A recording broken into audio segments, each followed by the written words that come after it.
Namaste, hello, good morning, good evening, good day to all my young friends here today who have joined from all around the globe.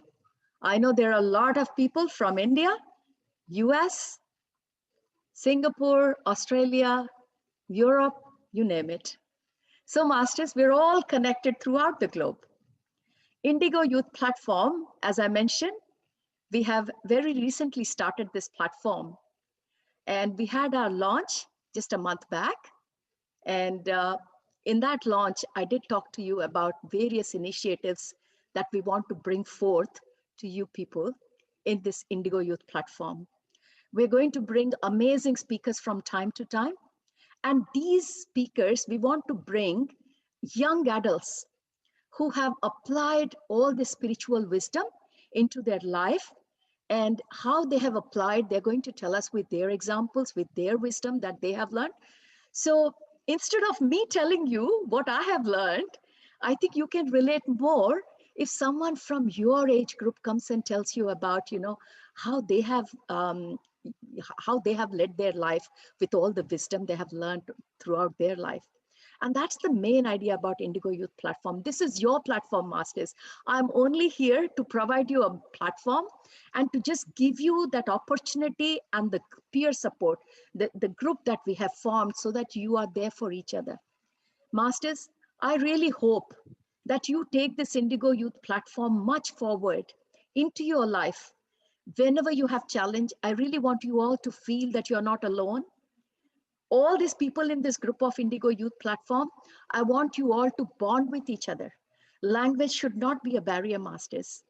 Spiritual wisdom is a language of heart. So no matter which country you are, no matter what you speak, I'm sure you'll be able to connect to each other as you walk along your life, moving along. Of course, issues and challenges will definitely come in your life, Masters. That is life. That is mastering the game on this earth plane. Do not be disheartened. Do not be frustrated ever if you face a challenge that is too big for you. No challenge is bigger than what we are, Masters.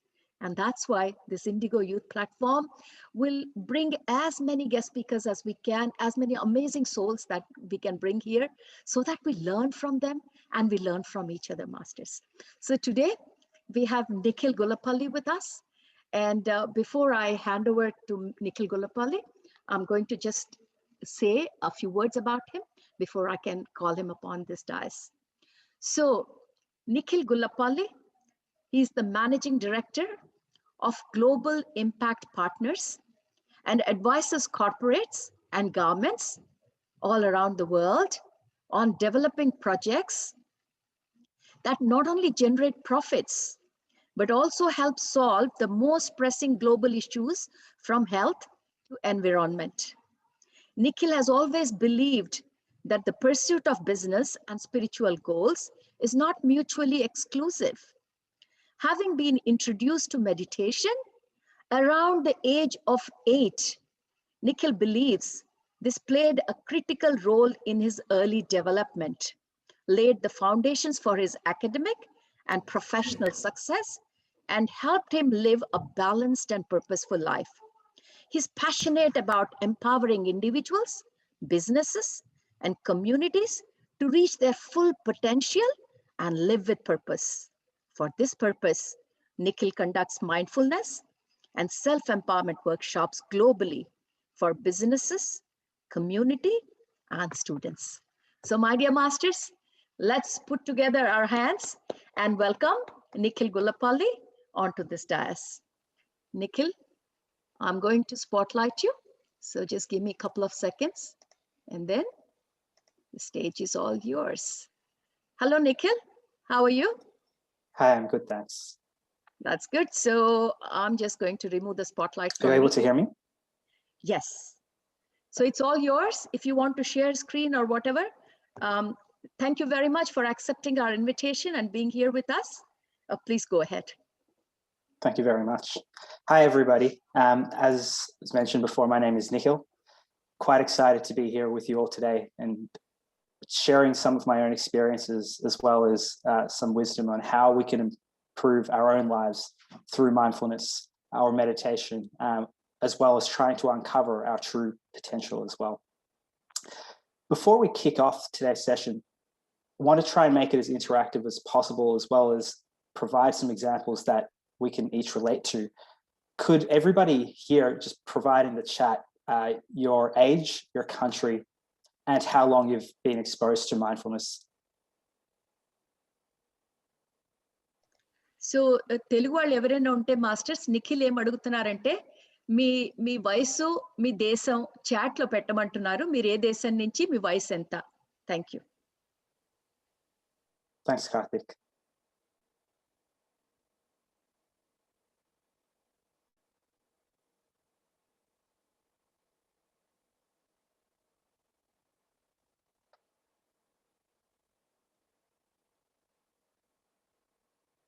Thanks to everyone who's putting in the chat. It's quite useful to know which age groups we're sort of talking about. You know, a lot of us might be at school, some might be working, some might be in college. So I'll try and make this as relatable as possible.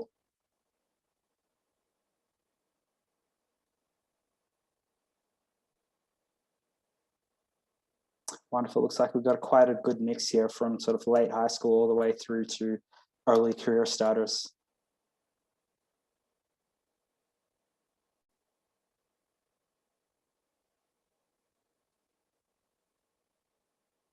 Wonderful. So just to begin, a brief background on myself. As was mentioned, my name is Nikhil. I work in finance. I'm an investment banker. I primarily work in a field called impact investing.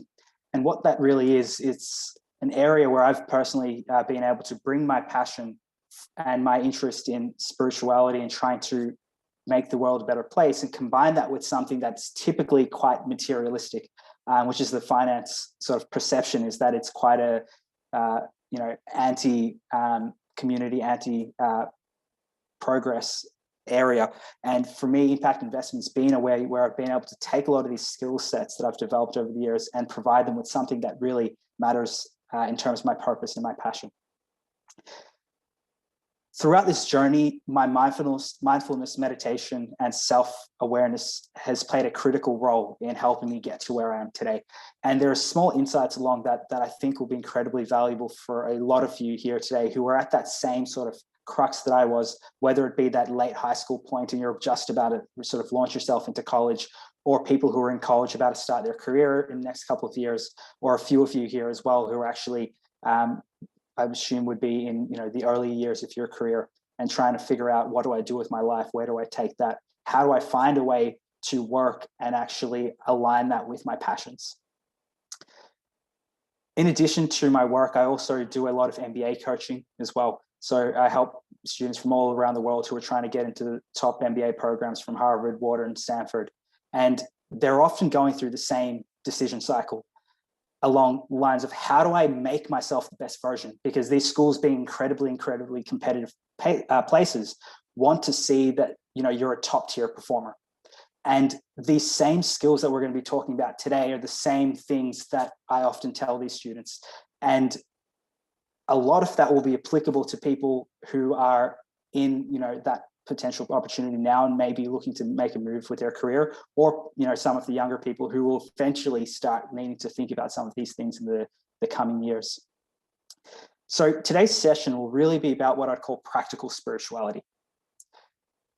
How do we use the wisdom that we've heard about, might have encountered for a while, and apply that in a way that actually relates to our day-to-day life? Because what I remember, going back when I was much younger and being introduced to mindfulness and meditation, is I almost had these two separate worlds where in part of my life, I was sitting there practicing mindfulness and I was learning about myself, my true self. And then I was just going to school, going to college, going to work. And there were almost two separate parts for a long period of time where, and I think many people might find themselves in a similar position, and they feel interested in, you can't leave your job, you can't leave your study, but at the same time, the spiritual journey as well is quite important to each of us too. So a big challenge is, how do they overlap? Do they actually complement each other? And if so, how? And that's really what I want to talk about today. Before we sort of jump into this as well, thanks for everybody for providing the sort of age and countries, etc. curious to know how long each of us have been practicing mindfulness or been exposed to mindfulness, if at all, to this point. Do you mind just putting that in the chat as well? So when Nikhil says mindfulness, it also means, you know, the meditation, everything. So తెలుగులో masters Nikhil ఏమడుగుతున్నారంటే మీరు కనుక ధ్యానం చేస్తూ ఉంటే ఎన్నాళ్ళ నుంచి ధ్యానం చేస్తున్నారు, సో అది కూడా చాట్ లో పెట్టమని చెప్తున్నారు. And Nikhil, I just wanted to share with you that we have young masters who have been guiding children meditation here. So you have a very nice mix of group.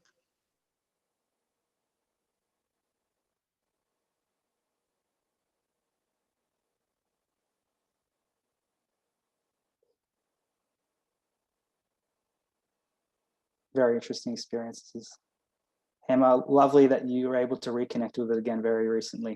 I think COVID has helped a lot of people reconnect with their meditation practices after sort of letting it go for many years too. Wonderful, everybody. So, as I mentioned, I think for people who might have been exposed to this for a little bit longer, often we talk about mindfulness and meditation and very interesting concepts as well, but we get into very deep metaphysical conversations. And I think the struggle is for especially people who are much younger, like everybody here today, there is often that disconnect. You know, as we start talking about, it could be anything from deep metaphysical concepts to people talking about things such as past lives, you know, karma, etc., etc. And sometimes it can almost feel like, well, what does this actually mean? How does this all come together and relate to my practical life? And by learning mindfulness, learning meditation, by learning more about spirituality, why should I care at this point in my life? Because typically, these are concepts where, you know, often people don't start asking about them and they don't seem to be investigating them till they're, you know, 60, 70, retired. So how can I benefit and why should I even benefit? Why should I start investigating these things? Are really critical questions that you may have asked or might start to ask over the next couple of years, especially for the people who are more, who are sort of started in the last year or so. And that's really what I want to dive into today. So I'm just going to share my screen for a moment.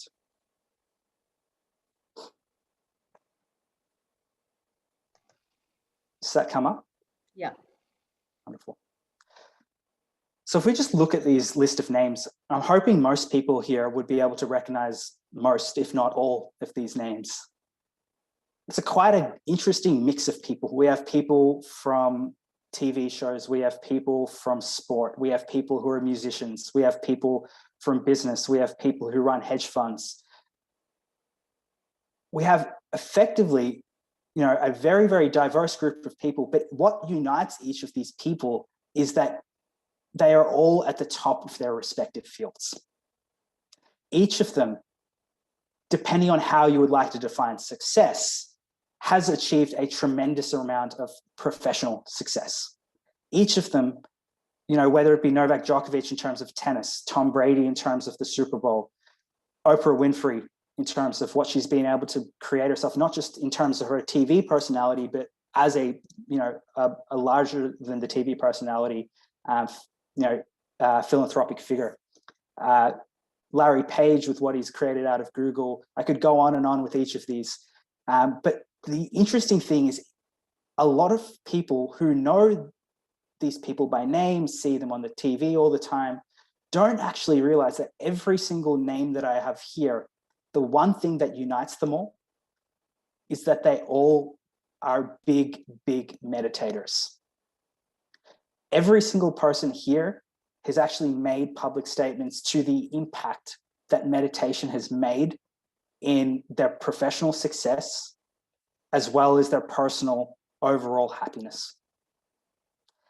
And that's the first thing I really think you should all take a moment to just absorb. You know, especially for the people who are newer into this mindfulness meditation journey, and maybe for the people who have been doing it for a long time, I think it provides a lot of validation. But if each of these people swear by this mindfulness and meditation tool, there must be something to it. And that's what I want to uncover with you today. What is it that makes it such a valuable tool practically? I'm not talking about some sort of esoteric spiritual goal. practically, why does meditation really make such a big difference in our life?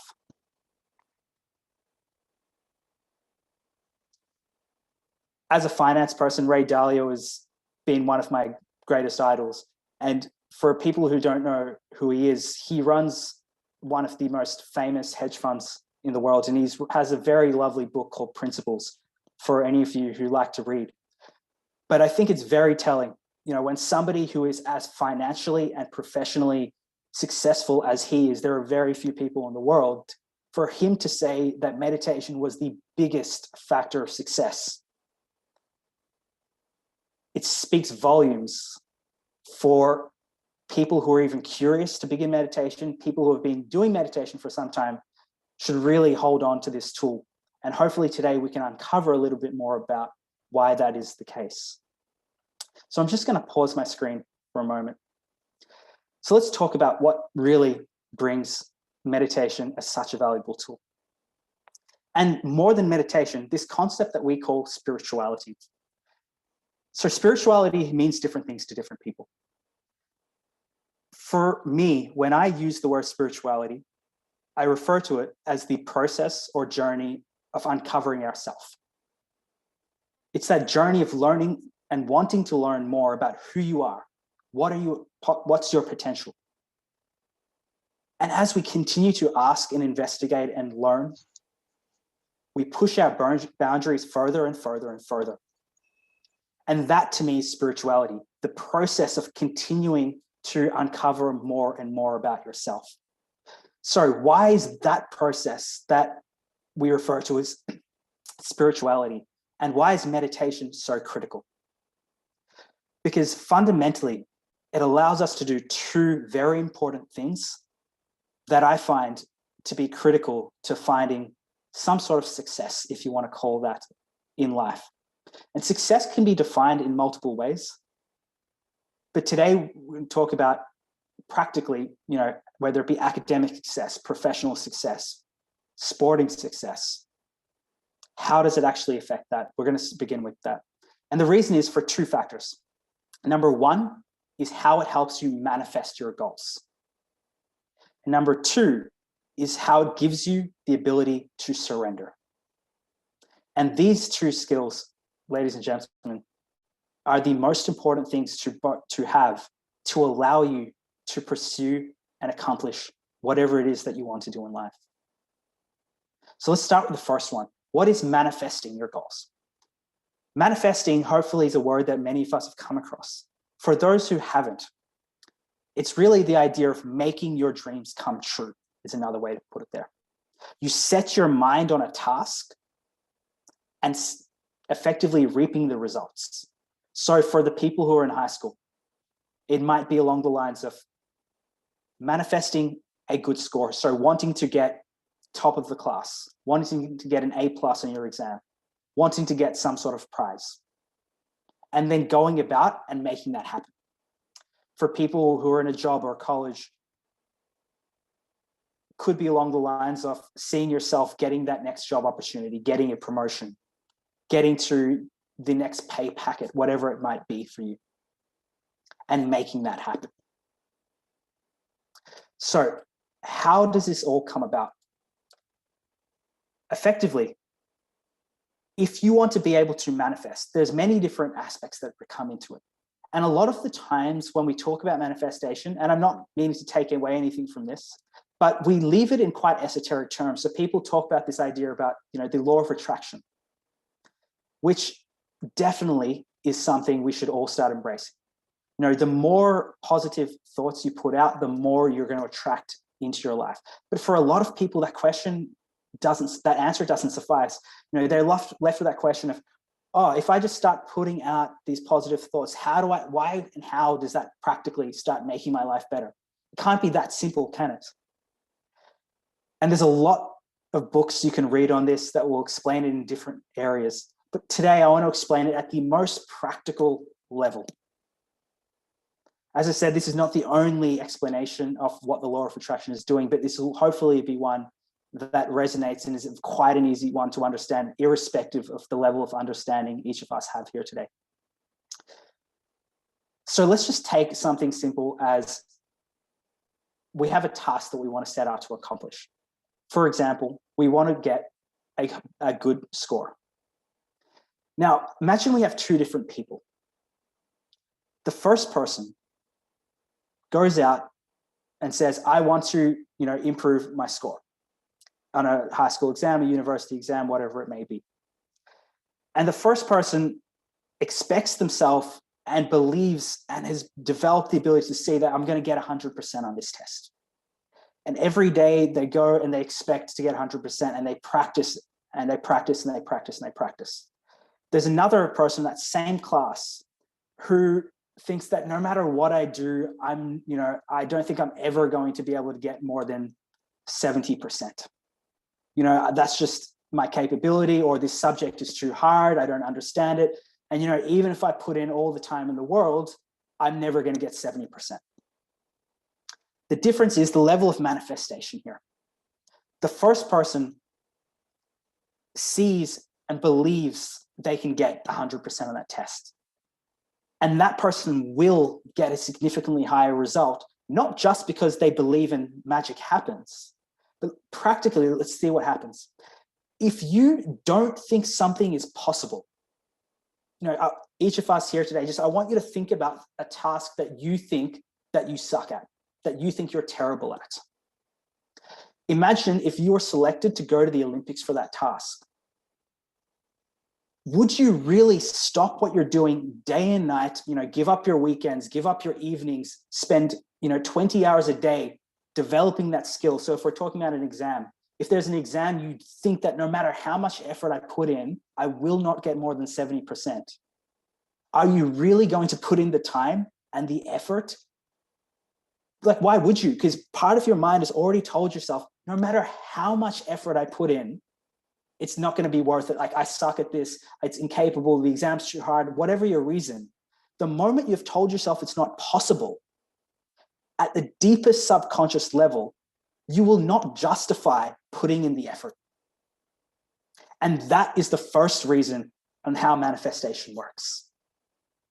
This is another part of the spirituality, because if you don't realize you're possible, you don't allow yourself to see your true potential. If you keep your potential here, you will not put in the work in any of the goals that you want in life to achieve, because you'll just keep telling yourself it's not worth it. Why would I give up my next 6 weekends when I know after that I'm still going to fail and it'll just be a waste of time? At least this way I can sit at home and watch Netflix and have a good time, because I know I'm going to fail anyway. But the other person who thinks and believes they're going to get a good score if they put in the work, they will put in the work.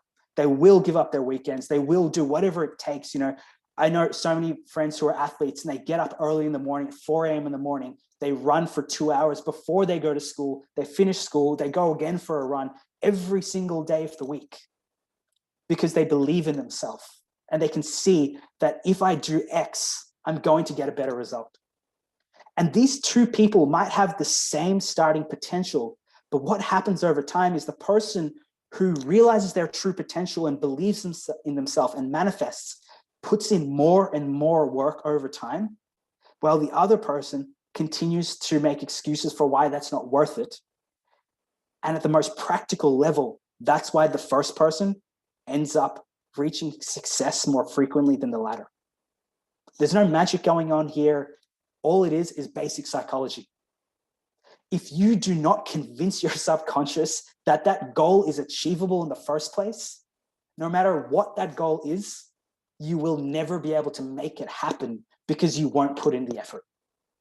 For people who are at a career level, it's the same thing. If you think that next promotion, if you think that next job change is out of your reach, you will never start doing the things that are necessary. Manifesting a goal is not an overnight task. It doesn't just happen. It comes from a sequence and series of small successive steps that eventually result in a final action. And this is where mindfulness, meditation, and spirituality change everything. A person who practices meditation and spirituality learns to uncover how unlimited you are. You start to not just believe, but know truly that anything you want, you can get. Not by magic, but by putting in effort. But you know it's worth it. You know if you put in the effort, there is nothing that you can't go after. And that allows you to set more ambitious goals and allows you to justify the time and the effort to go and chase after those goals. You know, some of you here might have goals that many of your friends and family are like, oh, it's not possible. You know, maybe somebody wants to become an actor and your friends and family, because, oh, it's so hard to become an actor. You know, 1 in a million people will happen. It's not going to happen for you. Maybe you want to become the next, you know, Mark Zuckerberg or Steve Jobs, and you want to go into an entrepreneurial path. And your friends and family are like, oh, it's not worth it. It's so impossible, so unlikely. If you allow that perception of yourself to limit you, you'll never be able to manifest your goals. What meditation does is it helps you cut out all of the doubt. It helps you cut out all of the insecurities, because when we're born, we don't have this perception of who we are. We have a very unlimited sense of ourself. It's only through our negative experiences, through primary school, through high school, through college, that we build upon these layers of doubt, of insecurity. Maybe because of past failures, or maybe because somebody told us something going, oh, you're not good enough for that. And that clutters our mind, and that clutters what we think we're capable of. But what meditation allows us to do is it allows us to clear our mind and see things as they truly are. You don't worry about that doubt. It allows you to push that doubt aside and realize your true potential. Same with your spiritual discovery. It's very closely tied with your meditation. The more you can uncover about who your true self is, you realize that, you know, just because I come from this family, or I come from this city, or I come from this class, that doesn't limit what I can or cannot do. And that, at its simplest level, if we ignore all the magic and the, you know, metaphysics and everything along those lines, at the simplest level, that change in your belief in who you are completely changes what you do finally achieve. The next aspect in which it really makes a difference is this idea of televisualization. So if you want to manifest, if any of you have heard of the law of attraction, it's about putting out the right thoughts so that we get, you know, whatever you think is what you attract at the simplest level. But what we don't realize is not just what we're thinking, it's what we're feeling. Our emotions are a far, far stronger link to the universe, to ourselves, to our memories than anything. One of the things I get a lot of my MBA students who are preparing for their GMAT exams to do is think about not just visualizing you're going to get a very good score, but to feel it.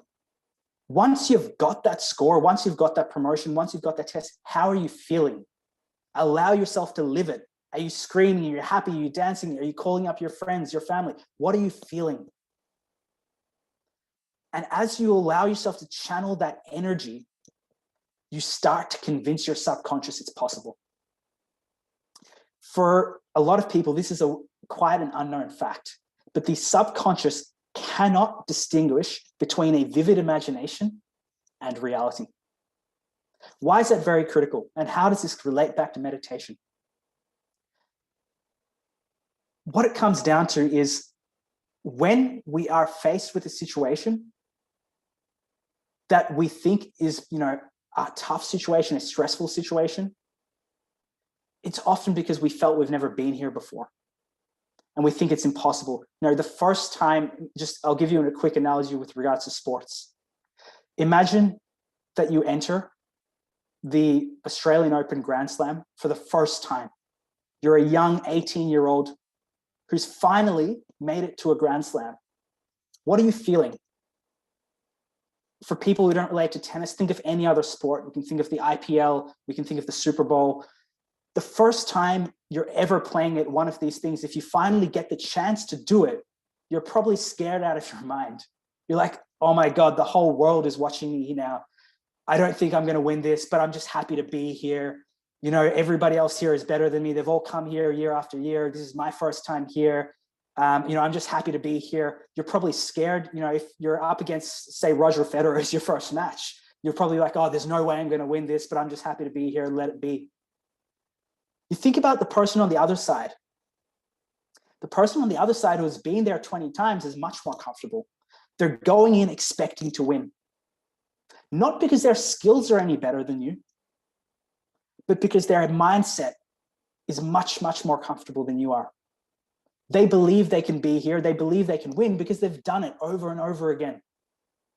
This is where meditation is one of the most powerful tricks and tools you can have up your sleeve. That fundamentally, the more you do something, the more comfortable you become at it. So one way to master every skill is by doing it 1,000 times. Or many of you might have heard about the 10,000 hour rule, which is if you want to master a skill, you need to do something 10,000 hours worth. Now, many times that's not practical. So how can I replicate that without having to go through that? And this is where mindfulness and meditation becomes one of your most powerful skills practically for achieving those goals that you want. Because as I mentioned earlier, the subconscious cannot tell the difference between a vivid imagination and reality. There have been numerous documented studies on that, if for those of you who are interested in doing a bit more research. How do we use that to our advantage? Well, imagine you're going to the Grand Slam final for the first time in your life. One thing you can do is wait 20 years until you have the experience, until your mind has actually seen yourself be here 20 years, like Roger Federer has. Or you can start using meditation to your advantage, where you allow yourself to clear your mind, develop the ability to visualize, develop the ability to focus, and then allow yourself to believe, see, and feel yourself every morning in the lead up to that final. You might have 100 days, you might have a whole year. If you do that 365 days of the year, every morning you wake up, you meditate for half an hour or 1 hour. After that meditation, you close your eyes, you visualize, I'm here, I'm doing my test, I'm here, I'm at the Grand Slam final, I'm here, I'm at the IPL, whatever it is. By the time you actually get there, especially if you have a very, very good meditation skill and visualization skill, you will be so comfortable there that you will allow yourself to perform at your peak. And this brings me very closely to the next point along manifestation. Why is meditation so critical for practical success? So if we look at practical success, as again, whether it be academic, whether it be sporting, whether it be professional, what do each of us do? We identify there are certain skills that we need to develop to achieve an outcome. So it might be a maths test. I need to learn certain formulas to be able to do well on the maths test. In a job, it might be there are certain key competencies. I need to be able to present well in front of clients. I need to be able to build financial models. Whatever it might be. Each job will have its own set of skills. In a sporting environment, there are certain sporting skills. And the better you get at those skills, the better you're going to be able to perform. It's as simple as that. The issue is each of us spend immense amount of time developing those skills only for us to show up at the game day or test day or interview day and not be able to perform at the level we expected ourselves. And this is another key determinant of living, and manifesting success in your life. It's not just about doing the preparation, but how do we make sure that we live up to our true potential? And time and time again, whether it be academically or professionally, I see people spend hours, days, months, years studying for something, studying just as hard as everybody else, even the top exam scored students, but they don't see those same results. And the reason for that is usually not because they're less intelligent, not because they're less competent, it's they buckle under the pressure. And each of us might be able to relate to this in some aspect of our life, where we studied really hard for a test, we thought we did everything, but we come to the exam and we forget the formula. Or I get to the interview and I get nervous and I choke. Or, I think they don't like me because in my head I start going, oh, he didn't shake my hand properly. I don't think he wants me to be here. He's just waiting for this interview to end because they've already selected another candidate. It could be a numerous number of reasons. And what ends up happening is, even though we've done all the work, we're not able to deliver. And it's the same thing in that sporting analogy that I gave you. If we look at top sports players today, or anybody in that list that I showed you at the start, each of those people have the same skill set. If I've made it to a Grand Slam, I probably play tennis as well as Roger Federer does.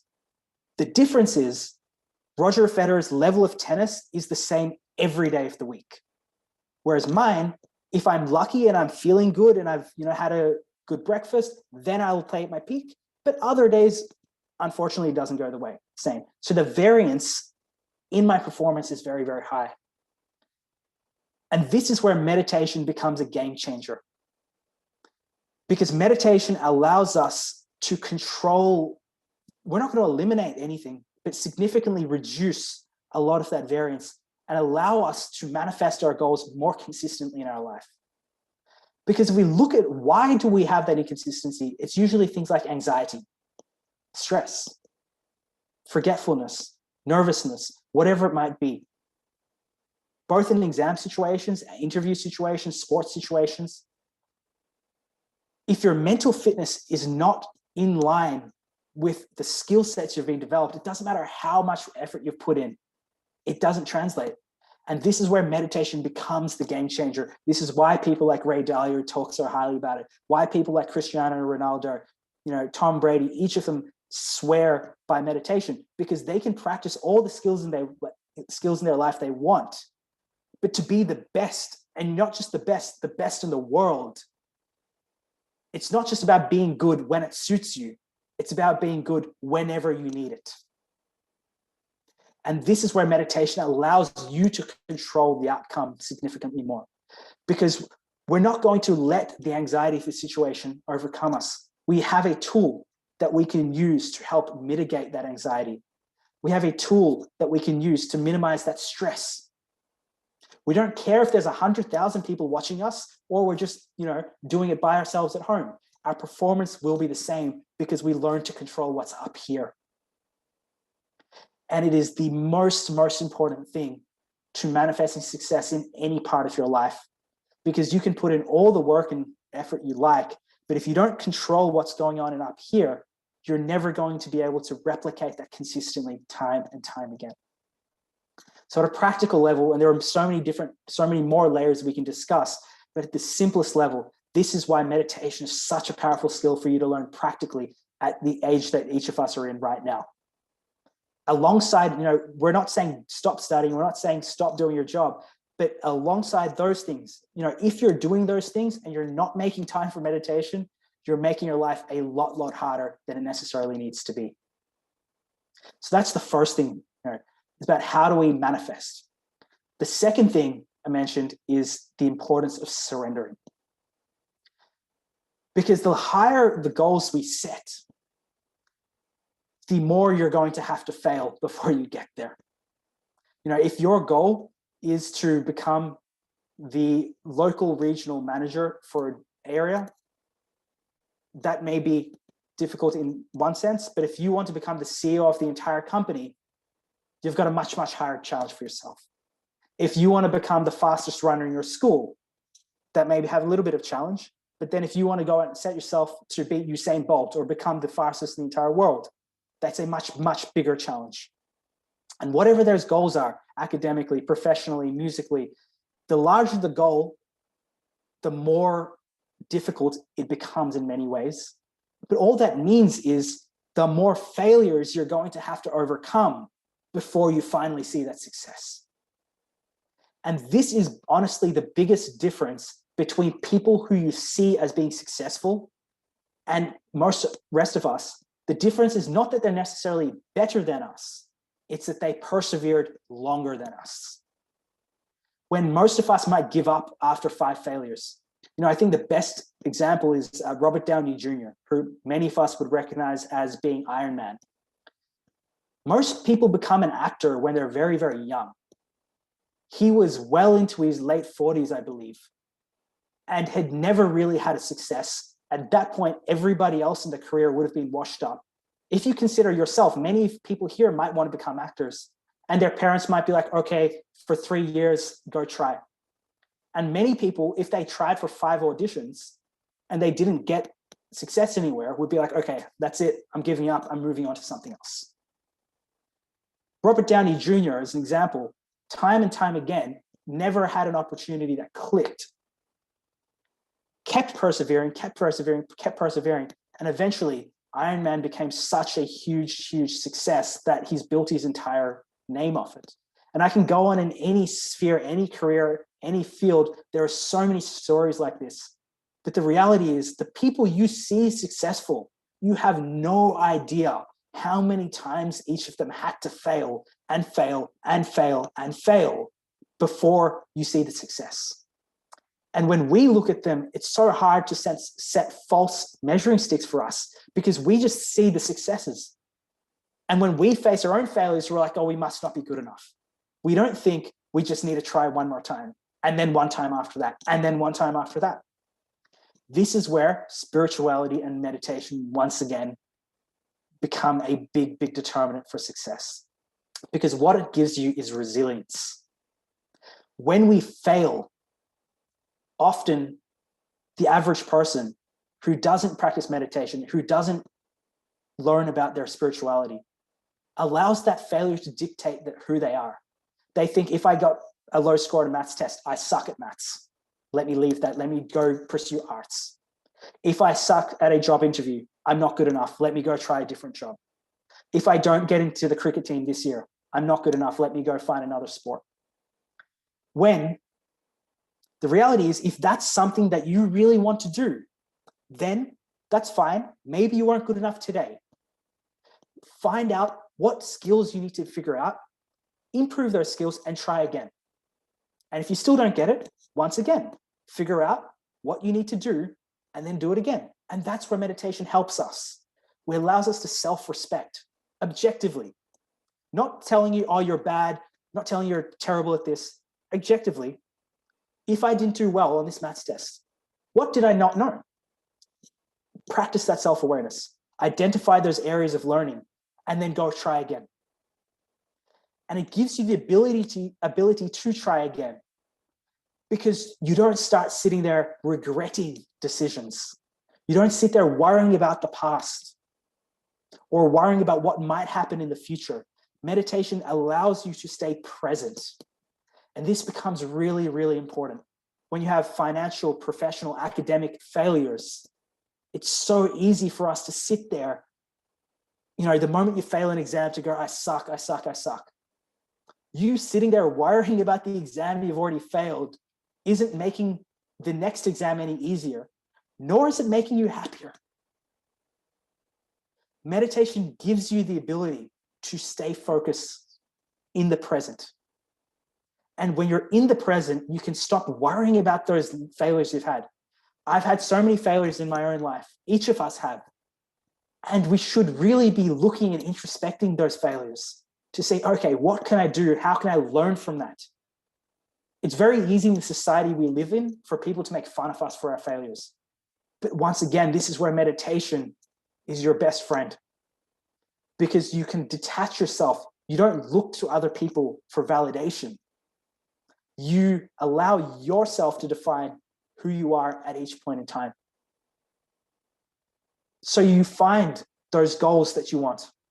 You allow yourself to fail if you need to. You build that resilience, and then finally you learn to surrender.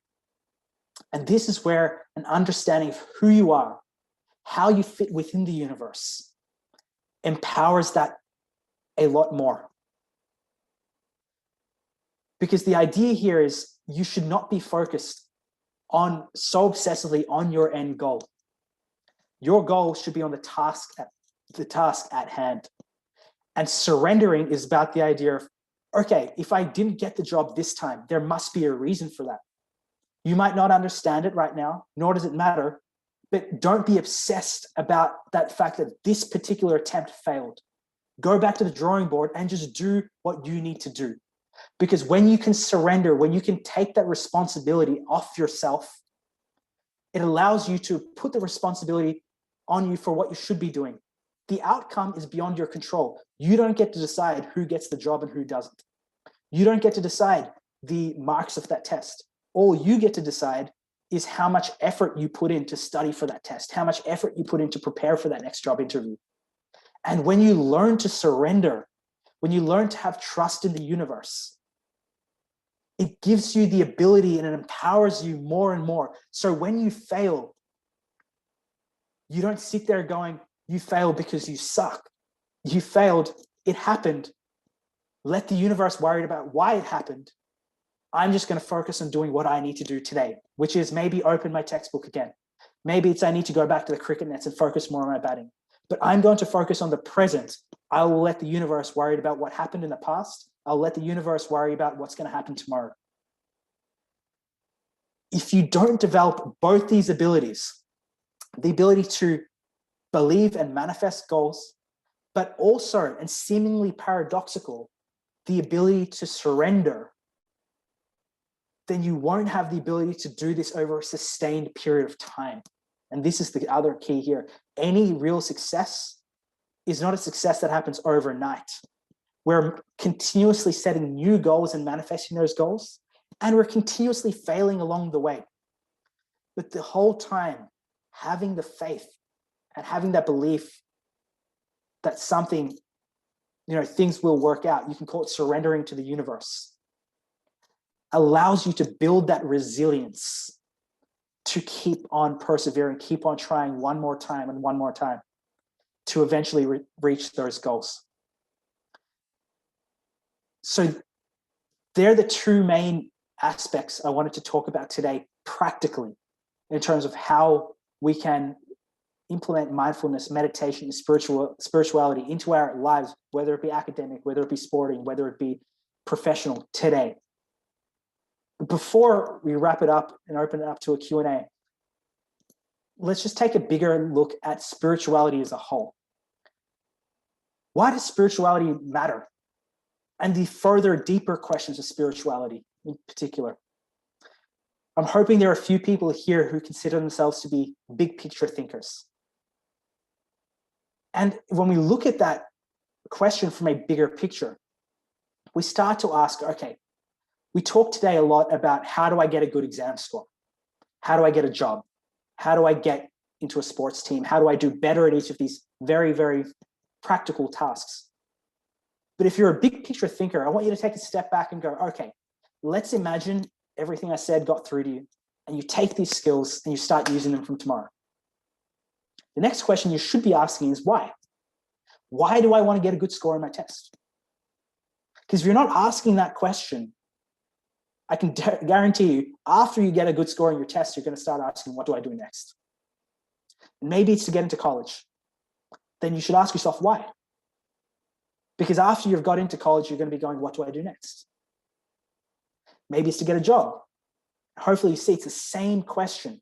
Every point in life, we set these goals, and all these skills and tools that I'm telling you about how meditation can help your life practically will help you get there. But at the same time, you should start asking the question, why? Why does this goal even matter? If you keep asking and asking, you'll find your own version of that answer.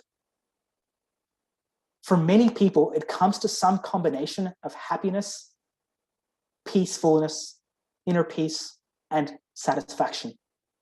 Effectively, that's it. Why do I want a job? So I can get money. Why do I want money? So I can buy myself things. So I can pay for the rent. So I can buy myself food. So I can look after my mother, my father, my wife, my children, whatever it might be.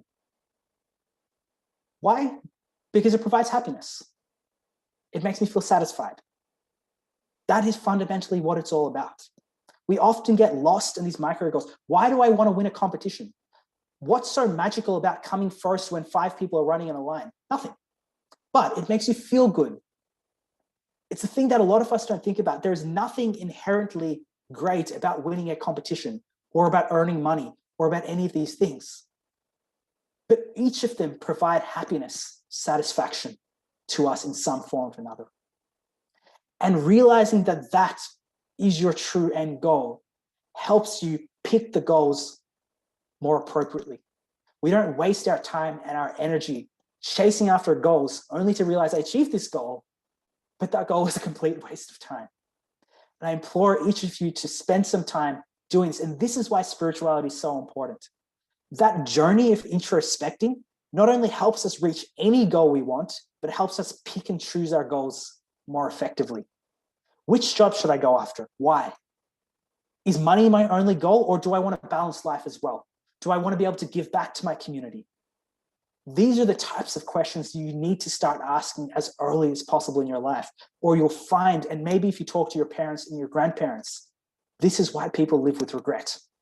Not that they didn't achieve great goals, but those goals were meaningless to them when they look back on their life.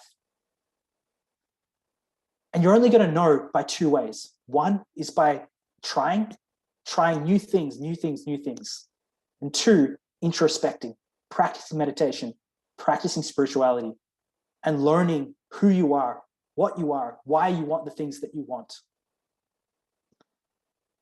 The last thing I'll also leave with is a question that phases many people around our age. I hear a lot about, these metaphysics, past lives, soul, chakras, all these things. How do I know if it's true? Which is why today I didn't mention any of that, because I want each of you to understand, to find value in meditation and spirituality, you don't even need to get to that level. The most practical level, it will make a difference in your life. And the question you should each be asking yourself in terms of, why do I care about meditation? Should I be practicing spirituality? Should I be reading these books? Should I be learning about myself? Ask yourself, what will this give me? And when you think about it, does it make my life better? Does practicing meditation, does having any belief, whatever it might be, make my life better? Does it allow myself to chase after my goals more ferociously? Does it allow me to have more resilience? Which is why I think for many people, religion is wonderful. A lot of the times we feel because we're spiritual, we're above people who are religious and things like that. It's not the case at all. Each of us have a different tool set that we rely upon. For many people, religion is a very powerful tool that they rely upon. The advantage we have through spirituality is we have a greater understanding of why. Not just blind faith, but blind faith is important by itself, but we get the opportunity to learn the why. But we often make the mistake of, until I understand the why, then I don't want to implement it at all. And this is where hopefully what we touched on today will give you a sense of the practical things you can use. But more importantly, if we just ignore, you're not here to prove to anybody about metaphysics. You're not here to prove to anybody about chakras or atmas or astral traveling. The only question you have to ask yourself is, does this wisdom that I've acquired allow me to live my life today better? Am I more resilient than my friends? Am I happier when I face failures? When I face tragedies in my life? Am I more resilient and happier than I would have been without this knowledge, without this wisdom? Does this wisdom cause me any harm in my life? And as long as it brings you benefits and it's not causing you harm, then it's definitely wisdom that is worth holding on and uncovering further. And the analogy I just give, because I find myself quite a logical and rational person as well, is when you go to a doctor, for example, and you're given a medicine to treat a virus in your body,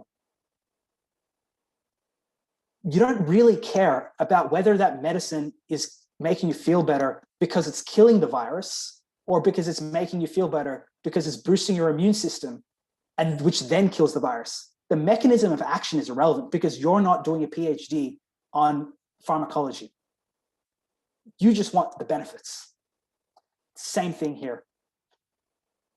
Meditation undeniably will make a tremendous positive impact. Why it's making an impact is almost less relevant in many ways, because unless you're doing a thesis on metaphysics, it really doesn't matter as long as your life is getting better. Having said that, for those of you like myself who are quite interested, I'm sure you'll be fascinated to read more, learn more, update yourself more. And this is one of the benefits of spirituality, which is learn it, apply it, but also educate yourself. Because the more you understand, the more you're going to be able to see about how you can leverage this into many aspects of your life. And then when people turn to you, you'll be able to answer those questions as well. But don't feel like just because you can't answer those questions today, that means that I should let it go. Or I should wait till I completely understand that, because that might be by the time you're 50 if you're not putting the time and effort to do so. So with that, wrap it up in saying mindfulness, meditation, spirituality, fundamental level, incredibly, incredibly practical tools to help you live your life during this early age, through early adulthood, in a much happier and more satisfying way. Thanks, everybody. I will now open up to questions about anything we talked about or any other questions that I can help you with. Thank you very much, Nikhil. First of all, it was amazing. It was amazing the way you kind of brought all the practical perspectives into it. What I liked the best was meditation really gives you that ability to think properly, to think logically, even while you're looking at your goals in your life. How meaningful are they to you? Because at my age, though I'm not in your age group, children who are here, young adults, but definitely you're right, Nikhil, there are so many decisions that I would have made. If I look back, I'm not sure if I did do the right thing, and how important were they for me. Because young masters, what happens is most of the things that we do because rest of the world is doing it. Whether that is really good for us or not, we hardly do think about it. So I really love that point, Nikhil, which you brought forward, saying, just don't do things because others are doing. Do because it matters to you. And, do something that will be meaningful for you throughout your life, just not at this point. But then, as Nikhil said, you have to try, you have to try all the other aspects in life to find out what's the best for you.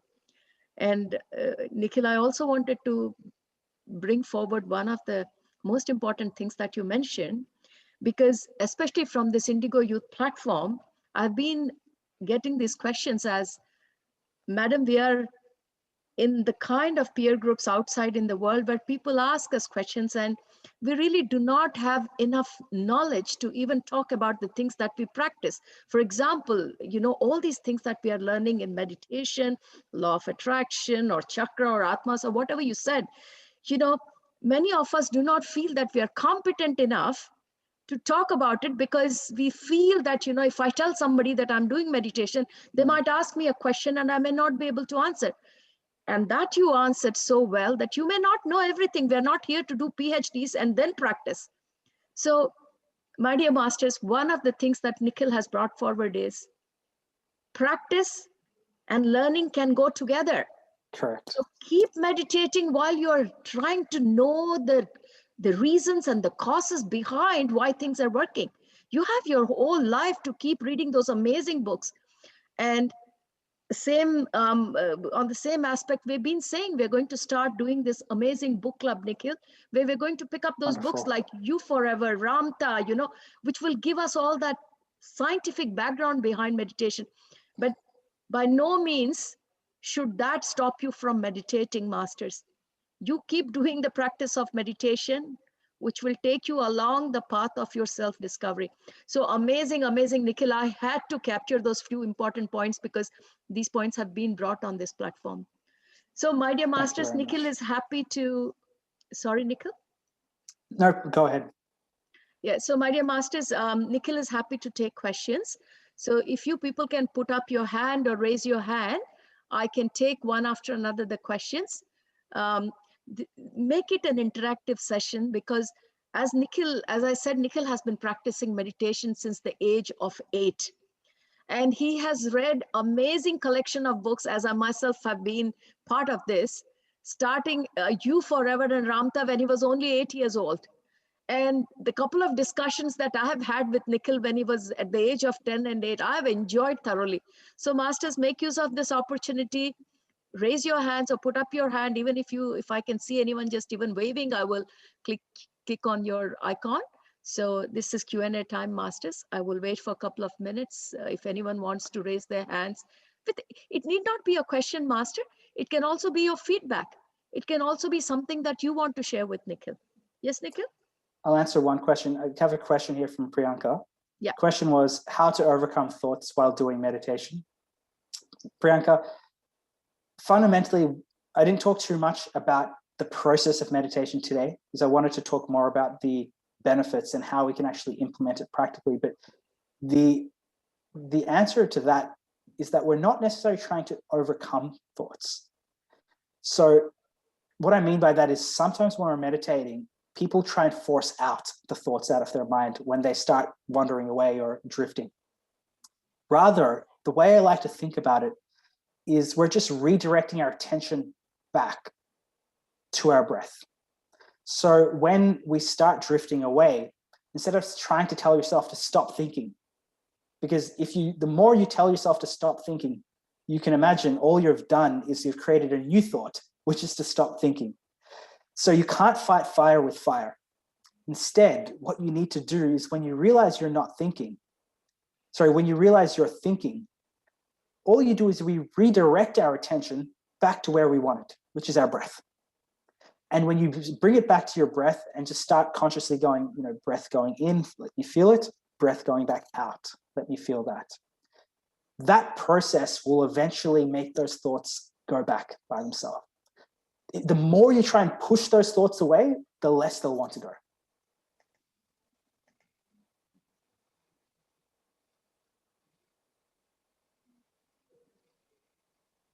Any more questions, masters? Feel free to even send it directly to Nikhil, as Priyanka has done. Or if you want, you can send those questions to me on chat as well. But see, don't be hesitant. This is your platform. I'm sure each one of you have got something inkling in your mind that you might be struggling. I have been practicing meditation for this long. Where the hell am I going? Many times we have this question, are we really making any progress? So nothing wrong. We can all discuss amongst ourselves. This is a platform for us to discuss. See, no one is an expert. We're all learning as we are going along. Nikhil, what did you, did you get any question? Yes, I just got another question here from Prithika. It says, there's a point of visualization in your session. How exactly are we supposed to visualize things that we want to achieve? Thanks, Prithika, for the question. So going back to what I was talking about, manifestation. What we were talking about earlier in manifestation was about goal setting. And that if you want to, for example, get a good score on a test, or to get a job, or to win a sports competition, get selected for the national squad, whatever it may be, starts here. Because if you don't believe that you're capable of achieving that goal, if you don't start sending, those thoughts out, nothing will happen. And we talked about quite detail in terms of why that's the case. So your question about what should we be visualizing? Well, let me touch on that in a bit more depth. As I mentioned, it's this idea of televisualization. Why I say televisualization is the term to say we're trying to encompass multiple senses into that visualization to make it more vivid. Because typically, if I say the word visualization, the only sense that you're invoking is sight. So we think about seeing. What we want to do is make that more vivid. So don't just visualize, for example, I gave you the example of you say you want to imagine you've got a very good score on an exam. Don't just see yourself getting a good score on a piece of paper. Make it as vivid as possible. Where are you? What are you hearing? Invoke your hearing. What are you smelling if you can? But most importantly, more than just evoking multiple senses, the thing that's most important is your emotion.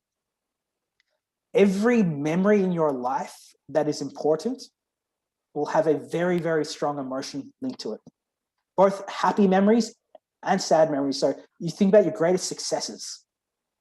There'll be a very, very strong emotional connection, how you feel, happy, energetic.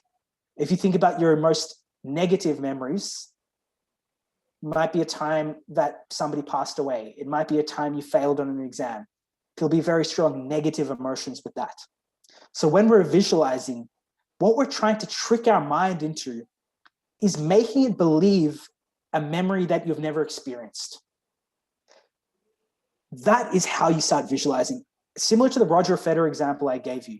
The reason Roger Federer is so confident every time he plays a Grand Slam, or Novak Djokovic, Or you can take, Sachin Tendulkar at his peak for people, more familiar with cricket, or Tom Brady for the Super Bowl. The reason all these people are so confident when they're playing their sport is because they've done it 100 times. They've won it over and over and over again. So they know they can do it. At the deepest level in their body, their mind, their heart, they know. Why? Because they've done it. If you had won, the Super Bowl X number of times, if you had won the cricket match for India hundreds of times, when you go to play next time, I'm sure you as well would believe, I can win this match for India, right? I can win the Super Bowl. I can win this Grand Slam, because you've done it. The trick here with televisualization is, when you haven't done something before, how can you convince yourself to believe in yourself with the same level of conviction when you haven't done it before? And this is where the power of televisualization comes into play.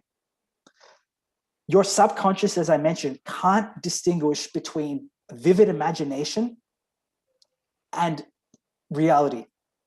So what we do is we invoke, we visualize, we encompass our senses, our hearing, our smell, our sight, and our emotion to convince ourselves that we've done this thing over and over and over again. So for example, if you have a test coming up, every day in the lead up to the test, you meditate for 1 hour. After you've meditated, firstly, why do we meditate? Because meditation allows us to clear our mind, right? You can't paint a picture if you've got a muddy wall. So meditation is like creating a blank slate. We make our mind clean, empty, and then we visualize whatever we want to visualize, because we've taken away all the doubt, all the insecurity. We then start visualizing, but televisualizing with our ears, our smell, trying to invoke all that, and then most importantly, your memory. So when you think about your exam, you think about, how are you feeling? Like you've just got 100% on that test. You're looking at it, you can see the number, you can hear your parents screaming as well, we're so happy. But how are you feeling? Are you excited? Are you happy? What's going through your mind? And allow yourself to, you really have to convince yourself to feel happy. The same way that if you think about a happy memory, you know how you still feel happy now? That memory is not happening now, but if you think back like your last birthday, you'll still feel happy now. You want to do that. Even though it's a visualization, you want to feel the emotion. And if you do that every single morning, and the more convincing you effectively you're trying to trick yourself, but the more vivid and the more the deeper that emotional connection you develop to that visualization, by the time you get to that thing, whether it be a sports competition, whether it be an exam, whether it be a job interview, you will feel that much more confident in yourself, because your subconscious will believe, I've done this before. Your subconscious will not only believe you've done it before, but you've achieved your goal. Sorry. Your subconscious will believe you've achieved your goal time and time again. That's the power of visualization there. I hope that answers that question. Wonderful, Nikhil. I absolutely, I was like thrilled when I was listening to this answer. Before I take Aditi's question, who has raised her hand, I have a request from Toshita. She has requested me that you're explaining this so well. Can I translate that in Telugu? So with your permission, can Yes, please do. Yes. So ఈ తోషిత దగ్గర నుంచి question వచ్చిందండి. ఈ Nikhil sir చెప్పిన టెలివిజువలైజేషన్ ఒక్కసారి తెలుగులో చెప్పమని, ఎందుకంటే చాలా అద్భుతంగా చెప్పారు నిఖిల్. సో ఏం చెప్తున్నారంటే, విజువలైజేషన్ అంటే మన చూపుతో చేసేదాన్ని చూడటాన్ని విజువలైజేషన్ అంటారు. విజువలైజేషన్ అంటే కళ్ళ ముందు లేని దాన్ని మనం మనకున్న శక్తితో చూడగలగటం. మన జీవితంలో మనకి ఏదైనా కావాలి అనుకున్నప్పుడు ఈ టెలివిజువలైజేషన్ ఎలా ఉపయోగపడుతుంది, దాన్ని ఎలా వాడుకోవాలి అనేది ఎంతో అద్భుతంగా నిఖిల్ ఎక్స్ప్లెయిన్ చేశారు. ఆయన ఏమంటున్నారంటే, ఇప్పుడు మీకు ఒకటి కావాలి అనుకుంటున్నారు, దాన్ని విజువలైజ్ చేసుకోమంటున్నారు. ఎలా విజువలైజ్ చేసుకుంటారు? ఫస్ట్ మీ మైండ్లో ఉన్న చెత్తంతా పోవాలి. ఇప్పుడు మీరు ఒక మురికి గోడ మీద పెయింటింగ్ వేశారంటే, ఆ మురికి మధ్యలో మీకు మీ కొత్త పెయింటింగ్ కనపడదు. అందుకనే ముందు గోడంతా చక్కగా శుభ్రం చేయాలి. మీ మానసిక గోడ మీరు శుభ్రం ఎలా చేస్తారు? ధ్యానం చేసుకొని మీ మానసిక గోడని ముందు మంచి క్లీన్ చేసేసుకోండి. అలా చేసుకున్నాక ఈ టెలివిజువలైజేషన్ టెక్నిక్ ద్వారా మీరు ఏది కావాలనుకుంటున్నారో మీ మనోనేత్రం మీద, మీ మనోఫలకం మీద చక్కగా మీరు డ్రాయింగ్ వేసుకోవచ్చు. అది ఎలా వేసుకోవాలంటే, మీకు కావాల్సింది మీరు ఊహించుకున్నప్పుడు దాంతో పాటు మీ పంచేంద్రియాల్ని వాడుకోమంటున్నారు. పంచేంద్రియాలను ఎలా వాడుకుంటారు? ఇప్పుడు ఒక చిన్న ఉదాహరణ చెప్పారు. మీకు ఫస్ట్ ర్యాంక్ వచ్చిందని అనుకుందాం. ఇలాంటి చాలా చిన్న ఉదాహరణ. ఫస్ట్ ర్యాంక్ వచ్చిందని మీరు టెలివిజువలైజేషన్ చేస్తున్నప్పుడు ఏం చేయాలంటే, మీ పంచేంద్రియాలు వాడుకోండి. ఎలా? ఫస్ట్ ర్యాంక్ వస్తున్నప్పుడు మీ చెవుల్లో ఏం వినిపిస్తాయి? అందరూ చప్పట్లు కొడుతున్నట్టు వినిపించొచ్చు. అమ్మా, నాన్న మిమ్మల్ని చాలా గొప్పగా పొగుడుతున్నట్టు అనిపించొచ్చు. అదంతా చెవుల్లో నుంచి వస్తున్నట్లు ఊహించుకోండి. కళ్ళ ముందు ఏముంటుంది? కళ్ళ ముందు మీకు మీ స్కూల్లో మిమ్మల్ని అసెంబ్లీలో పిలిచి ఒక సర్టిఫికేట్ గాని, ఒక ట్రోఫీ గాని ఇస్తున్నట్టు ఉండొచ్చు. అది కళ్ళల్లో ఊహించుకోండి. ముక్కు దగ్గర ఏం ఊహించుకుంటారు? మీ స్కూల్ అసెంబ్లీలో ఉన్న మీ మట్టి వాసన. మీరు ఎంతలాగా ఆ పంచేంద్రియాల్ని వాడుకొని, ఆ సెన్సెస్‌ని ఉపయోగించుకుంటూ, ఆ రియలిస్టిక్ చేస్తారో ఆ విజువలైజేషన్ అంత బాగా పనికొస్తుంది. అదే కాదు, ఈ పంచేంద్రియాలు ఒకటే కాదు, ఇంకోటి కూడా యాడ్ చేశారు నిఖిల్ సార్. దాన్నే ఎమోషన్ అంటారు. ఎమోషన్ అంటే మన మనోభావాలు. నిజంగా మీకు ఫస్ట్ ర్యాంక్ వచ్చినప్పుడు మీ మనోభావం ఎలా ఉంటుంది? మీ గుండె ఆనందంతో పొంగిపోతూ ఉంటుంది. మీరు విజువలైజేషన్ చేస్తున్నప్పుడు ఆ మనోభావం మీ గుండెలో ఉండాలి. ఈ అన్ని పంచేంద్రియాల కంటే మీ మనోభావాలు దాని మీద మాక్సిమం ఎఫెక్ట్ చేస్తాయి. సో మీరు టెలివిజువలైజ్ చేస్తున్నప్పుడు ఆనందాన్ని అనుభవించండి. మేడం, నాకు ఆనందం ఎలా వస్తుంది? నాకు ఇంకా ఫస్ట్ ర్యాంక్ రాలేదు కదా! సర్ అంటున్నారు. అదే ట్రిక్కు. ఆ ట్రిక్ కనుక మీరు నేర్చుకోగలిగితే ఈ సృష్టినే కొంచెం కొంచెం తారుమారు చేయొచ్చు. చెయ్యాలని కాదు, కానీ మన దగ్గర ఈ ఆపర్చునిటీ ఉంది. సో మీ మనోభావాల్ని, మీ పంచేంద్రియాల్ని కలిపి మీరు విజువలైజేషన్ చేస్తే అద్భుతంగా పనిచేస్తుందని నిఖిల్ సార్ చెప్తున్నారు. Nikhil, am I right? Have I missed anything? Perfect. Yeah. So Toshita, I think I've answered your question. Yep, I've got a thumbs up from Toshita. We'll take Aditi's question now. So Aditi, I'm going to ask you to unmute and I'm going to pin you. And just give me 1 second and I just want to spotlight you.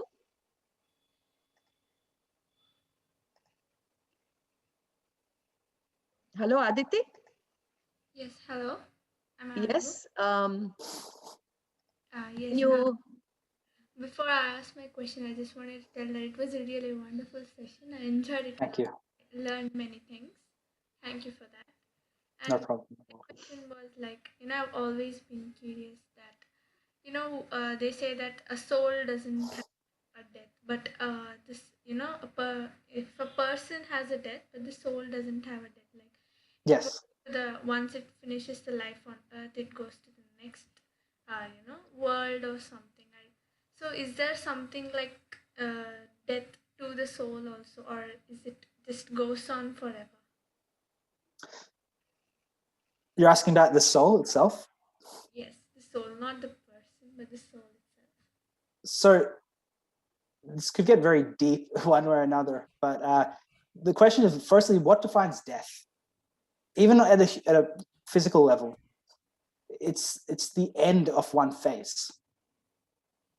Because the body, the cells that make up the body don't die. They just go on to something else.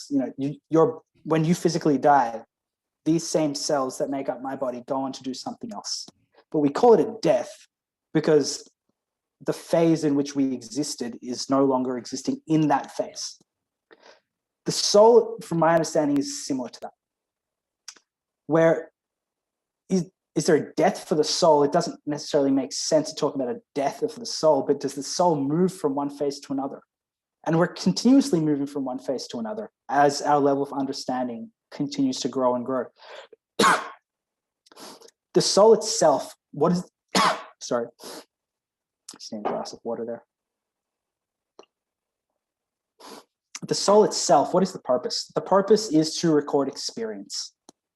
So as it continues to gain experience in this form, as this material plane doesn't serve that, then the soul will continue to find other mediums to find and gain experience.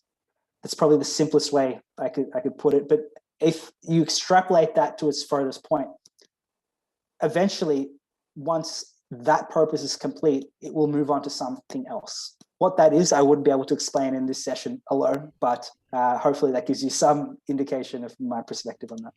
Thank you. So you mean that there's no like end to the soul or something like that? Can I ask what's the question? So either way, if I say there is an end or there's not an end, what difference does it make? It's practically an honest question. What difference does it make?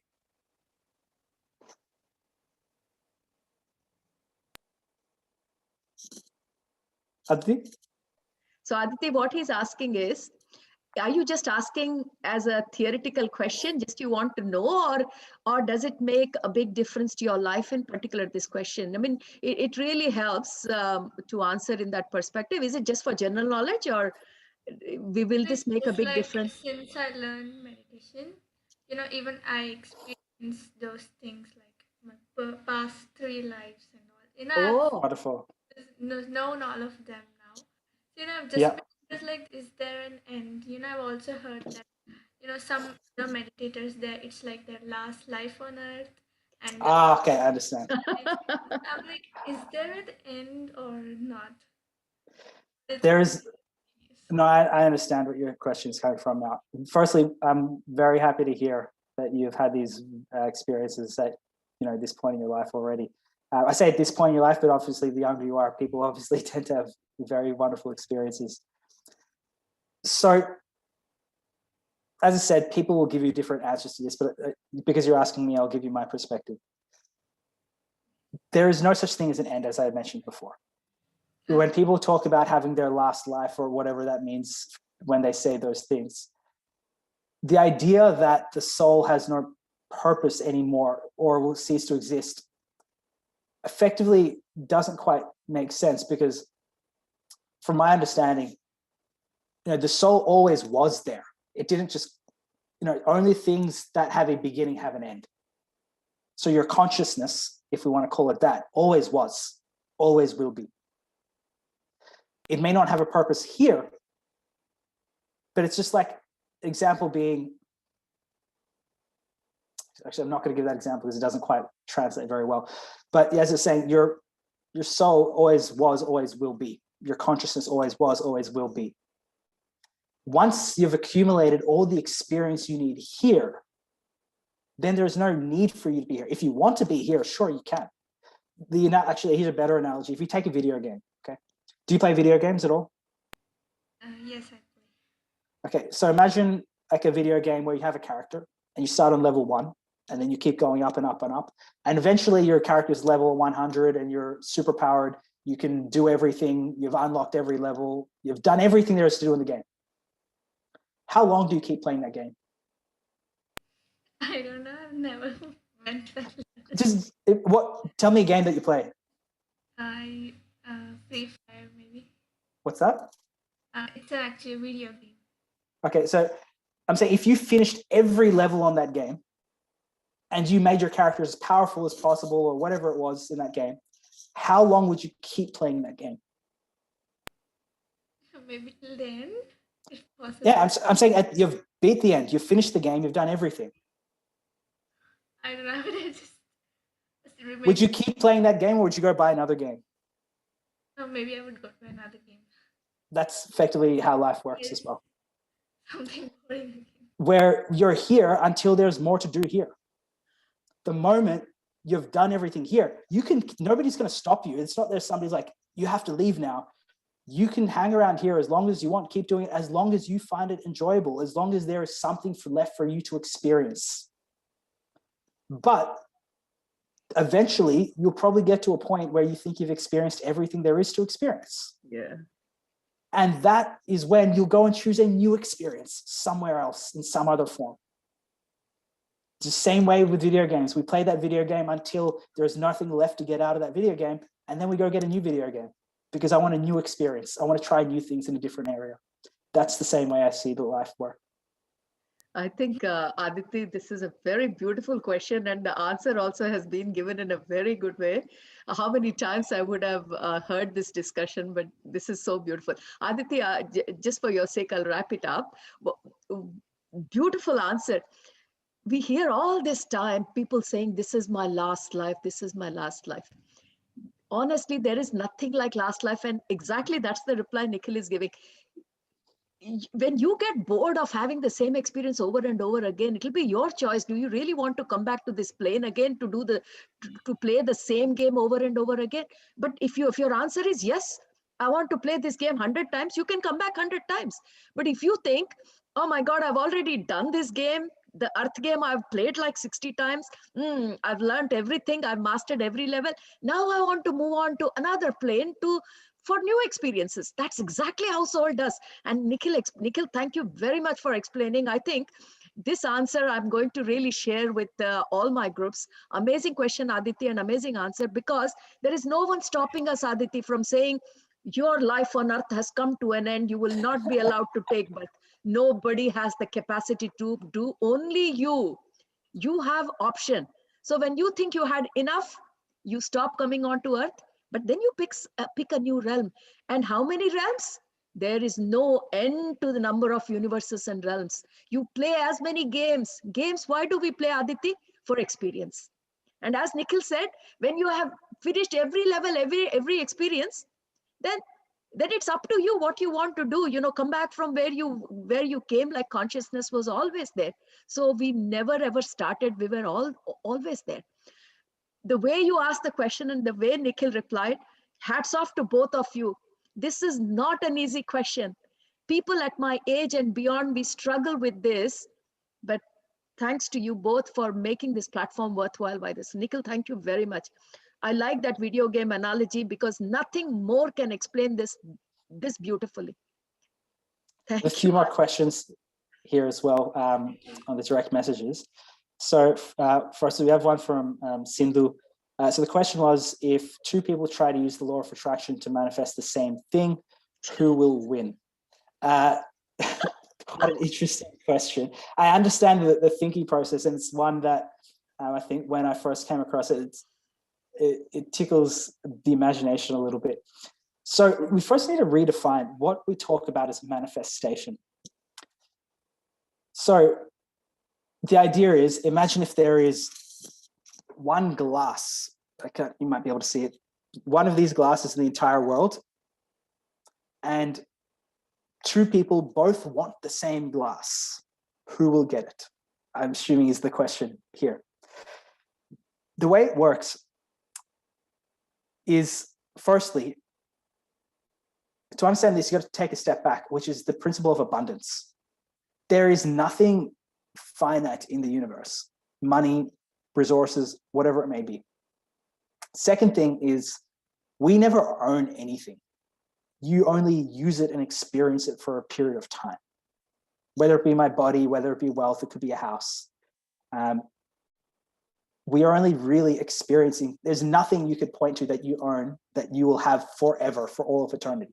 Even for your entire life, most likely, you will not have most things. So firstly, that opens up the idea that it's possible if there is, two things, both people could have it. For example, if that cup I was showing you, I could have it, and then you could have it, one after another, or we could have it at the same time. But for the sake of playing around with this thought experiment, which is, I understand it's more of the thought experiment than a practical consideration in many ways. The reality comes down to, we talked about the ability to manifest. So at the most practical level, because I'm not talking about manifestation in the sense of, because I think something, it will happen. And if you listen to what I was saying earlier, that's not the idea that I'm trying to emphasize here, which is simply because I put a thought, those vibrations alone will make anything happen. Which, don't get me wrong, I definitely think there is a significant amount into that. But coming back to the practical level, if you're saying two people want the same thing, the answer is quite simple. It's the one who wants it more and will do more to go after it. And that comes back to meditation. The one who believes in themselves more. The one who has a greater control over their mind and allows themselves to manifest consistently. The one who doesn't let doubt come into their manifestation. Two people can manifest. One person, he manifests and he thinks, but I'm not really sure, maybe it'll work, maybe it won't. I heard about this thing called manifesting from Nikhil, but I don't know if it really works. Examples of doubt coming in. That person will not get the thing that he wants if somebody else is going after the same thing. Quite simply, let's just take the example of a tennis match. Two people play a tennis match. Both people want to win the tennis match. One person gets up every morning and says, yeah, I want to win the tennis match. But then also goes and tells his friends, I don't know if I can actually win the tennis match. I've never played tennis in my life. The other person gets up every morning and says, I'm going to win this tennis match. And also, for the next 2 weeks, he doesn't do anything else. He skips school. He stops all his video games. And all he does is practice tennis morning to evening. He goes and plays tennis, has breakfast, plays tennis again, has lunch, plays tennis again, has dinner, plays tennis again, then sleeps. Does this every day for 2 weeks. Why?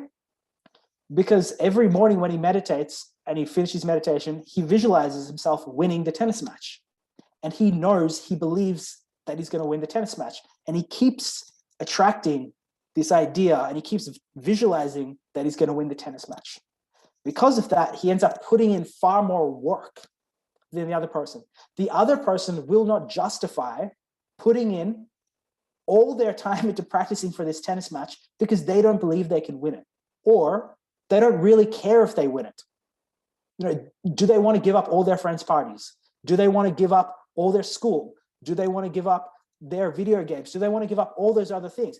For them, it might be that either if I do it, it's a waste of time, or even if I do it, I don't care about winning that much. Even though both people are attracting the same thing, one is attracting it very differently. And in that case, the person who really manifests, wants it, believes it, and more specifically, aligns themselves with it in every way, will be the one who gets it. Very closely related to the second question as well from Rakshita. And the question was, how do I awaken my subconscious and make it listen to my wish or manifestation? And this ties in very closely to the back end of that answer, which is the way you do that is by aligning your thought, your speech, and your action. If there's a disconnect in any of these things, you're living a contradictory life. The more you can align these three in every aspect of your life, you reinforce a link. For example, we don't live this life anymore in the practical, you can call it practical world we live in. But if you go back to like earlier ages in history, people's word were their bond. If I say I'm going to do something, I will kill myself before I break that word.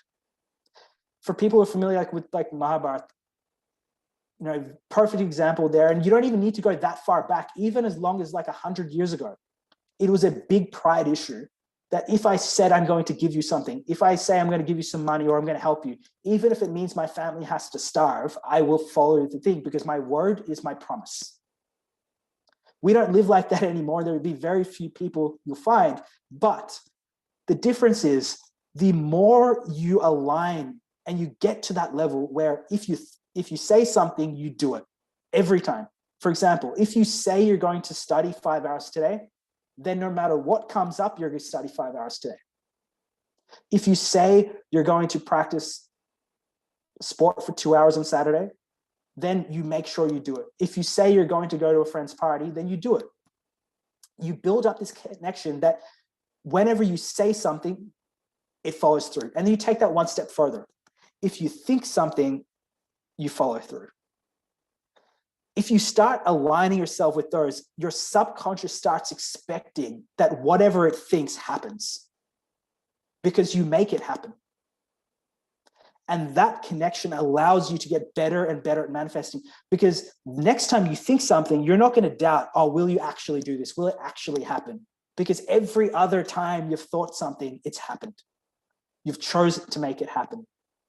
The other thing I also recommend is taking responsibility for everything in your life. So often we have a lot of pride to say sorry. And when there was a phase in my life where I was really practicing manifestation, and I still try and do this where possible, but when I was really trying to improve my manifestation skill, I used to take responsibility for everything. If the weather's bad, sorry, because I consider myself as creating the weather. The most extreme level is a joke if you want to take it that way. But really, it's the idea, the more you saying, you don't have to say sorry. That's something that causes an issue for you in the particular context. But the idea is you want to see that you are the cause for everything. The more that you can see yourself as being responsible for things around you, what this is really about is you don't see yourself as a victim. You're the protagonist. You're the main character in your story. Everything in your story is happening because you made it happen. If you start seeing your life like that, good or bad, because you can't take one without the other. So everything good in your life is happening because of you. Everything bad in your life is also happening because of you. Now, this is something that is a big responsibility and a lot of people shy away from. This is why people's manifestation skills aren't as good. And honestly, I don't mean to be negative to religion or anything, but this is the reason why religion is so popular, because most of us don't want that responsibility. People don't want to feel they are responsible for everything bad happening in their life. They don't want to feel that, and they don't want to feel that they're responsible for everything good, because that means they have to make it happen. They would rather feel somebody somewhere is looking after everything. The more you make yourself the protagonist, the main character in your story, and everything good and everything bad is because of you, you empower yourself to see that, okay, if everything good and everything bad is happening because of me, then I have the ability to influence my current state of affairs. What that also means is you have to put in the work. Nobody will do it for you. Nobody's going to do your test. God's not going to come and write your exam. God's not going to give you a job. There is no God outside that is going to do this. You are everything. That realization, and this is why spirituality becomes really important. Realizing that there is no external God. There is divinity within you, and that divinity is responsible for everything, allows your subconscious, which is really your true self, to start manifesting better and more effectively. I hope that answers that question as well. Very well said, Nikhil. Very good. It was really nice hearing to your reply on that part. Thank you very much. There was another question from, sorry, his name is hidden here, from Chetana, that can we visualize multiple goals? Will it be successful for achieving multiple goals? The answer is yes. Like anything in life, though, you spread yourself thin, and there's abundance. So there's enough time in the world, enough everything in the world. But if you go after one goal, you'll tend to go after it much more ferociously than go after multiple goals. Having said that, we're divine beings. Your potential and your mind management, resource management is up to you. So you can go after multiple goals, and definitely, in fact, we have financial goals, we have job goals, academic goals, sports goals, friendship goals, whatever it might be. So you can definitely visualize every part of your life. At the same time, the more you focus on particular things at particular times, you're going to go after them much more ferociously. You're going to attract them into your life much more ferociously as well. But there's nothing stopping you from, in fact, the more you visualize, the better you get at it. So I encourage you to I often do this with people. In fact, as mentioned, many of the MBA students that I work with will start with very, very practical, small goals, because often people won't be able to, if you take the very big, important goals in your life and you've never visualized before, you won't believe that you can do it. So you'll do the visualization, but the emotion won't be there. So we start with practical things. For example, just visualize you're going to go to work early tomorrow. Visualize you're going to go to school early tomorrow. Easily achievable. But then you start creating this feedback loop that when you visualize something, it happens. And then you create a slightly bigger goal. You visualize that, it happens. And once you start believing in your ability to visualize, even though you start very small, then you're eventually going to visualize those bigger and bigger and bigger goals. It was an interesting video that I was I was seeing, I came across it the other day. I think it was on Facebook, and somebody was making a joke saying, you know, I can't believe Elon Musk even dreams of going to Mars. Like, in my wildest dreams, if somebody said you had all the money in the world, I would probably think of like buying all the McDonald's or something.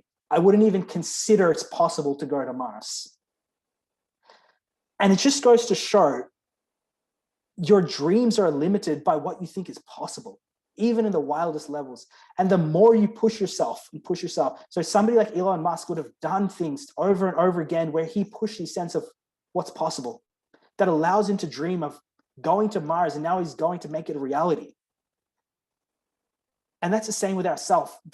The more goals we achieve, and why I encourage you to visualize multiple goals, because as you start doing those, not only will you start visualizing more, but you'll start visualizing more ambitious goals that will help you realize how unlimited you truly are.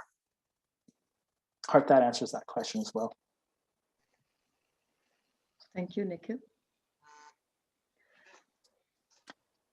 Do you have any further questions?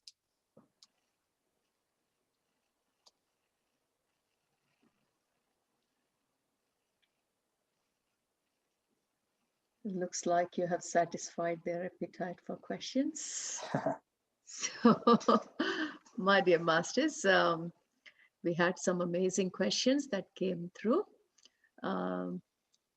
We'll give you a minute or two. If someone is still thinking whether they should put forward their questions, we'll give you time to decide. But don't hesitate, don't feel shy. This is not a platform to feel shy. This is where we can be who we truly are. Just be ourselves. There's no competition here, masters. We are all here to better ourselves, to learn more about us on this beautiful path of self-journey, self-discovery. So Nikhil, if you do not have any questions on your chat, I think we are good to close this session. And before we close this session, on behalf of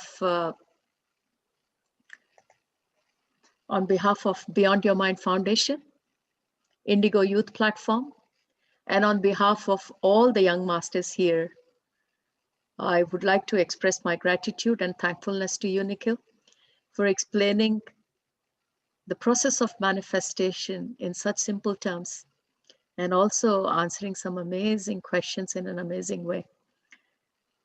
Every time I think I have nailed things up and I know things quite well, but you young masters always bring forward some great wisdom. These are pearls of wisdoms, and thank you very much, Nikhil, for sharing with us. I have learned a lot along with all my young masters. So thank you very much, Nikhil. This won't be the last time we are going to see you. I'm sure we are going to have you many more times. And as you can see, all our young masters are thanking you. And Rakshita says, thank you for such a powerful session in terms of what we youth can understand. And I really feel that, though I can't call myself a youth amongst all them, but I feel like a youth today with all these beautiful, amazing discussions. And thank you once again. Thank you. It was a lovely session. Appreciate everybody's very thoughtful questions. And I think this is a very good group we've got here at the moment. So, I wish you all the best to make the most of all the other wonderful sessions that are going to be coming as well. Yes, Nikhil, we have got quite a few initiatives that have been raised on Indigo Youth Platform. We want to do some lovely book sharing. And I think with all the questions that you have received today, I think we are ready to start a very good book like You Forever or Ramtha in this platform.